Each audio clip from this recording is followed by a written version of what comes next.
on syncretic research. This research is meant to unite people and open up discussions about our reality. All we ask is that you be kind to each other once you watch this and start discussing and dissecting it.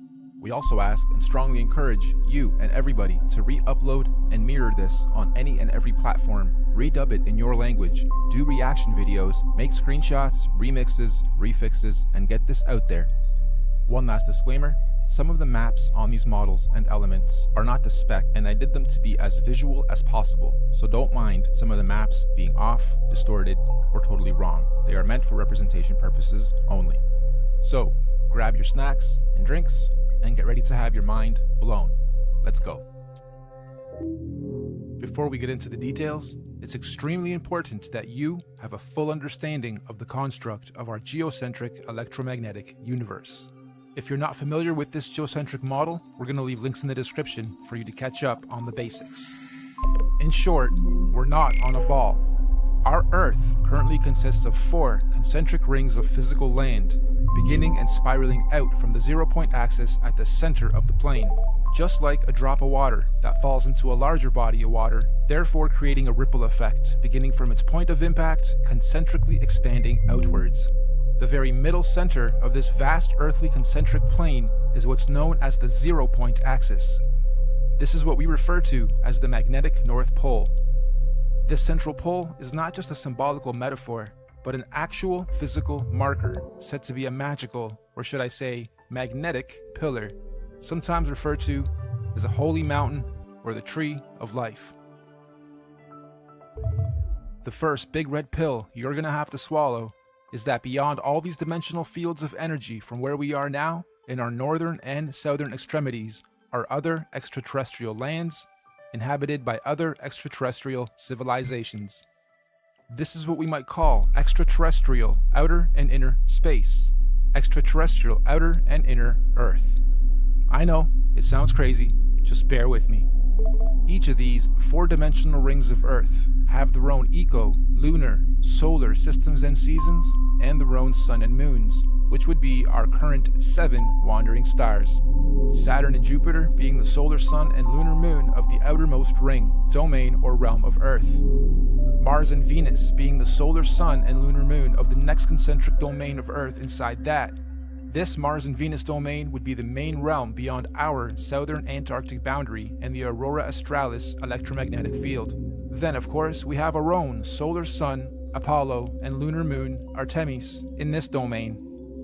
And last but not least, Mercury within the inner central realm beyond our northern Arctic boundary and Aurora Borealis electromagnetic field. This inner star, Mercury, is androgynous, both a solar sun and lunar moon in one. It's sometimes referred to as the inner Earth Sun or Black Sun or Planet Nibiru or Planet X.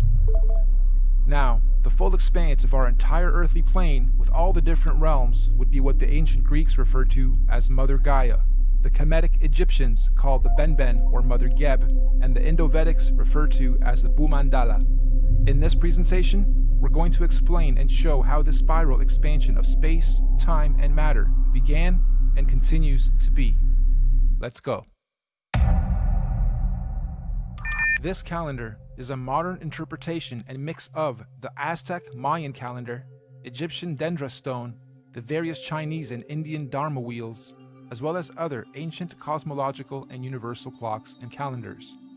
Many ancient cultures, civilizations, mystics, and researchers have created and depicted various cosmic clocks and calendars over the ages. Some simple, others complex, but one thing is for sure. They all knew that all time operates in a cyclical pattern. They knew that everything in existence has a beginning, a middle, and an end. Birth, experience, growth, and death. Sunrise, midday, sunset, midnight. Spring, summer, autumn, winter. Iron, bronze, silver, gold. You get it.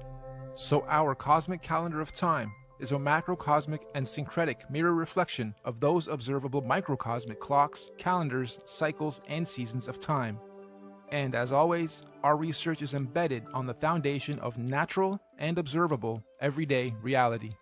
Hopefully, by the end of this presentation, you will have a better understanding of how different ages, races, civilizations, and realms have come about over time within our electromagnetic cosmic egg universe.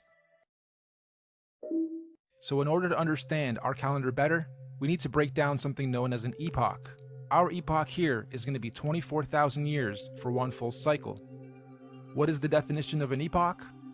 A division of time that is itself a subdivision of a larger period of time. Think of seconds to minutes to hours to days to months to years. Good examples of epochs. An epoch is also subdivided into ages corresponding to a series of chronological changes or events. An epoch can sometimes be referred to as an era, age, period, time, eon, span, stage, or point in history. Universal epochs are also sometimes referred to as a platonic year or a cosmic day. Just like a clock striking 12 and starting another cycle or day. So our epochs are 24,000 years, reflective of our natural 24-hour day and clock. 24 hours in a solar day, 24,000 years in a cosmic day. The first thing we're going to do is lay a typical 12-hour dial.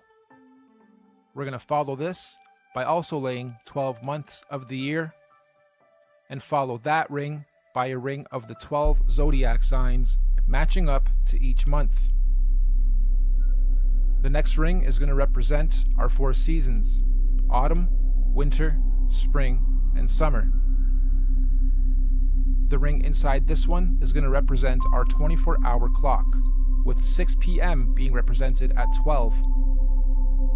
The next ring is our meridian. We have midnight, quarter past, half past, and quarter to.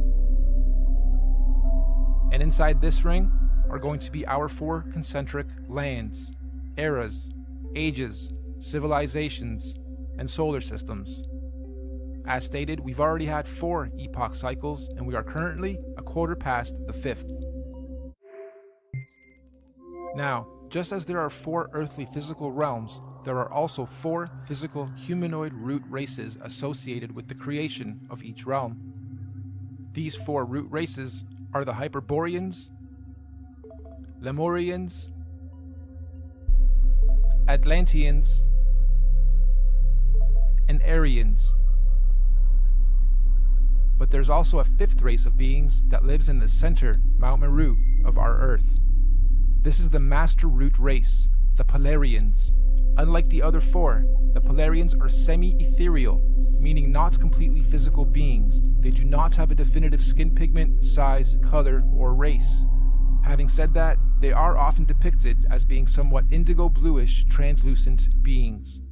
The very middle or central point of Earth is where the earth and the heavens meet, and this is where the gods live. We propose that the Polarians are able to transverse between the 2 worlds, the heavens or spiritual realms above, and earth/physical planes below. Anyway, these Polarians began the human race at pole position. They were the very first forms of earthly beings to manifest on this plane. All the other 4 root races were seeded by the Polarians, hence the term Master Race. We could also call the Polarians the Guardians of the Earth. So this first Polarian epoch, or first 24,000 years, centered around the cosmic tree of life, was regulated by the grand heavenly first and largest solar system, Neptune and Uranus, the highest and first 2 wandering stars, or sun and moon, of our universe, albeit semi-ethereal in nature. And, at the end of their epoch, the Polarians completed their first cycle or circle of cosmic time, 24,000 years of experience. This was the end of their epoch. At this point, the Polarians created their very first physical manifestation, and so the Hyperboreans realm and root race are created. A new physical paradigm emerges, unfolding out of the North Polar Center Axis, aka the very first ripple. We could also say the tree of life gave birth to its first physical fruit or seed. This process is what we might call a pole shift, the very first pole shift of our Earth. This new Hyperborean realm comes complete with its own solar system to regulate its physical space, time, and matter. The very first Sun and Moon are also created, Jupiter and Saturn. However, at this stage, they are androgynous. They are one. They are not separated. They only separate at the end of their epoch. This is the first domain to experience fully physical earthly space, time, and matter, all regulated by the very first earthly solar system. This Hyperborean realm that unfolded out of the center pillar was the very first Garden of Eden, surrounding the Tree of Life, or Mount Meru, at the center. Keep this in mind for the rest of the creation process. Every time a new ripple comes out, it is the new Garden of Eden. Over the next 24,000 years, during their epoch, the Hyperborean realm was gradually pushed outward away from the center as a new realm and physical root race was created. The second ripple, the Lemurian realm and root race, is seeded. A second pole shift, and again a new paradigm emerges, pushing the old Hyperborean realm outwards and away from the central pillar or Tree of Life. This is also where Saturn, aka Kronos, and Jupiter, aka Rhea, separate and